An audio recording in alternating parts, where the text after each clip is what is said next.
Haya, ndugu yangu mtazamaji, unachokiona kwa mbele yako saa hii ni sehemu ya nyuma ya kanisa la Mtakatifu Augustino Salasala lililopo katika Jimbo Kuu Katoliki la Dar es Salaam.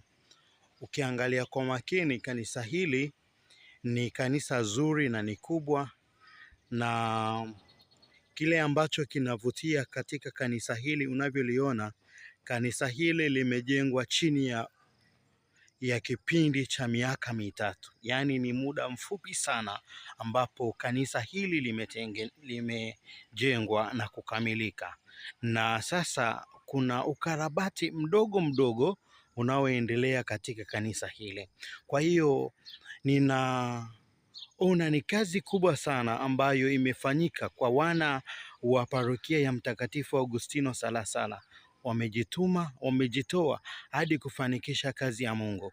Ukiliangalia kwa nyuma linapendeza, lakini leo nimependa ni kuonyesha sehemu ya nyuma ili kusudi uweze kuona kwa kifupi mandhari ya chini unayoiona.